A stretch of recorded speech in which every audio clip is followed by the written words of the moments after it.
പ്രതീക്ഷ നല്ല ശതമാനം സ്വരാജിലാണ്. അതിനൊരു കാരണമുണ്ട്. സ്വരാജിൽ ഇവിടെ നിർത്തിയിട്ടുള്ളത് CPM-ൻ്റെ കിട്ടിയ സീറ്റിലാണ് സ്വരാജ് മത്സരിക്കുക, ഇടതുപക്ഷത്തിലെ സ്ഥാനാർത്ഥിയായിട്ട് മത്സരിക്കുന്നത്. പക്ഷേ കക്ഷി രാഷ്ട്രീയത്തിന് അതീതമായിട്ട് സ്വരാജിനെ ഈ നാട്ടിലെ ജനങ്ങൾക്ക് വലിയ സ്വീകാര്യതയില്ല. അതിന് കാരണമുണ്ട്.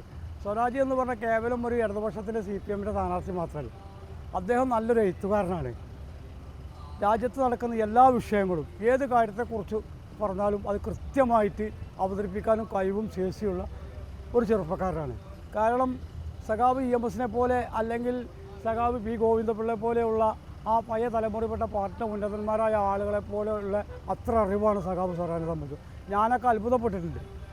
കാരണം സ്വരാജിൻ്റെ ഓരോ വാക്ക് കേൾക്കുമ്പോൾ ഏത് മനുഷ്യനും, അതിപ്പോൾ നിങ്ങൾക്ക് സോഷ്യൽ മീഡിയയിൽ അടിച്ചാൽ കാണാം, T. പത്മനാഭനെ പോലത്തെ ആളുകൾ, സാനുമാഷെ പോലത്തെ ആളുകൾ, അങ്ങനെ പ്രഗത്ഭന്മാരെ കേരളത്തിലെ എഴുത്തുകാർ, സംവിധായകന്മാർ, ഇവരൊക്കെ പ്രത്യേകിച്ച് നിലമ്പൂരത്തെ ജനങ്ങൾ.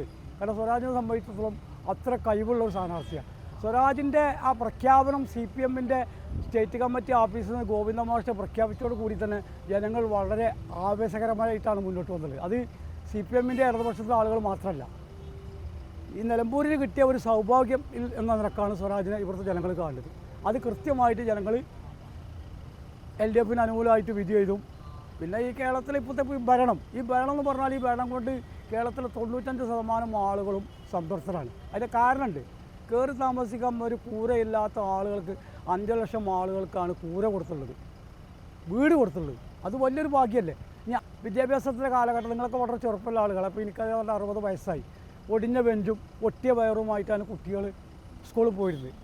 ഇന്ന് ആ കാലം മാറി. കുട്ടികൾക്ക് വയർ നിറച്ച് ഭക്ഷണം, നല്ല സ്കൂൾ, നല്ല ഹൈടെക് കെട്ടിടങ്ങൾ. ഇപ്പോൾ ഞാൻ ഇടക്കരക്കാരനാണ്. എൻ്റെ നാട്ടിൽ തന്നെ 4.5 കോടി രൂപയുടെ ഹൈടെക് സ്കൂളാണ് വന്നിട്ടുള്ളത്. 6-7 പാലങ്ങൾ ഈ മണ്ഡലത്തിൽ നടന്നിട്ടുണ്ട്. ഇവിടുന്ന് ഇപ്പോൾ ഇടക്കര വൈക്കട വരെ പോകുമ്പോൾ നിങ്ങൾക്കത് കാണാൻ കഴിയും. അതുപോലെ തന്നെ ഇവിടെ തൊട്ടടുത്ത് നിലമ്പൂർ മാനവേദന ഹൈസ്കൂളിൽ ഒരു സ്റ്റേഡിയം വന്നിട്ടുണ്ട്. 28 കോടിയാണ്. 2000 കോടിൻ്റെ അടുത്ത് ഉറുപ്പികേൻ്റെ വികസനം 9 വർഷം കൂടി ഇവിടെ നടപ്പിലാക്കി. അപ്പോൾ ആ തുടർന്നുള്ള വികസനം പൂർത്തീകരിക്കാൻ സ്വരാജ് നിയമസഭയിൽ അനിവാര്യമാണ്. അത് ജനങ്ങൾ കക്ഷി രാഷ്ട്രീയത്തിന് അതീതമായിട്ട് സ്വരാജിനെ തിരഞ്ഞെടുപ്പിലെ പൂർണ്ണ വിശ്വാസം ഞങ്ങൾക്കുണ്ട്.